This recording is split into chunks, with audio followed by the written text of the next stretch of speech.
సువార్త 14:23. యేసు అంటున్నాడు ఇక్కడ, మాట్లాడుతున్నాడు ఆయన. ఏమంటున్నాడంటే, ఒకడు నన్ను ప్రేమించిన ఎడలా ఏం చేస్తాడండి? దేవుని ప్రేమించడం అంటే అర్థం ఏంటి?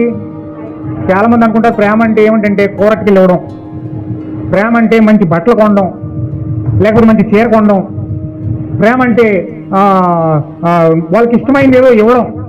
ఆ ఇవ్వడం ద్వారా ఏం చేస్తారంటే ప్రేమను తెలియజేస్తారు. అది ఒక భాగం.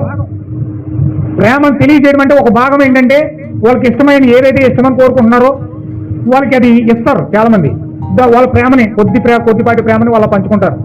కానీ ప్రేమ అంటే అది కాదండి. వాస్తవంగా ప్రేమ అంటే అది కాదు. ప్రేమ అంటే మాటను వినడం. ఏంటంటే అది దేవుణ్ణి ప్రేమించడం అంటే అర్థం ఏంటంటే దేవుడు చెప్తున్న మాట గైకొండం, వినడం. భార్య భర్తను ప్రేమిస్తున్నది అర్థం ఏంటి?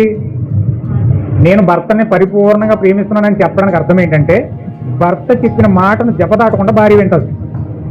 హల్లెలూయా. భర్త ఒకటి చెప్తే భార్య ఇంకోటి చెప్తుంది అనుకోండి, దాని ప్రేమ అంటారా? దాని ప్రేమ అనరు. భర్త ఇంకోటి మాట్లాడుతుంటే ఈవిడ ఇంకొకటి చెప్తుంది అనుకోండి, ఆమె స్వరం అతడి స్వరం ఒకటిగా లేదనుకోండి, అక్కడ ప్రేమ లేదు. అంటే అతని ఆలోచన వేరేగా ఉంటుంది, ఆవిడ ఆలోచన వేరేగా ఉంటుంది, ఆవిడ సంకల్పం వేరేగా ఉంటుంది, అతడి సంకల్పం వేరేగా ఉంటుంది.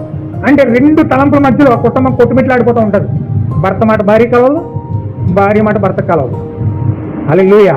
అంటే కొట్టుకుంటూ ఉంటారు, తిట్టుకుంటూ ఉంటారు, ఒకరికొకరు పడదు, ఒకరికొకరు చాలా భయంకరమైన నరకం, పాతాళమంతా ఆ ఇంట్లోనే ఉంటుంది. వాళ్ళని చూసి పిల్లలు చెడిపోతూ ఉంటారు. ఎలా సరిగా లేరు, మేమెందుకు సరిగా ఉండాలి అని చెప్పి వాళ్ళు సొంత డెసిషన్ వాళ్ళు తీసేసుకుంటారు. క్రమం ఏంటంటే భర్త దేవుడి మాట వినాలి. భర్త దేవుడి మాట వింటే భార్య మాట వింటుంది. నా మాట అసలు భార్య వింటలేదు అన్నాం అనుకోండి, తప్పు నీదే, ఆ పాపం నీదే. ఎందుకని నువ్వు దేవుడి మాట వింటలేదు. నువ్వు దేవుడికి లోబడితే నీ భార్య లోబడుతుంది. భార్య మాట వినాలంటే ముందు భర్త దేవుడికి లోబడాలి.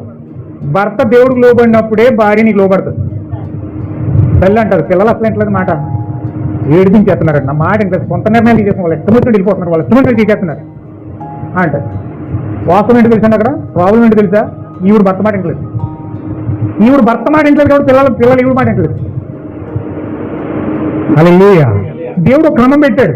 భర్త దేవుడికి లోబడాలి, అప్పుడు భార్య భర్తకు లోబడుతుంది. భార్య భర్తకు లోబడితే పిల్లలు తల్లి ఇద్దరికి లోబడతారు. హల్లెలూయా.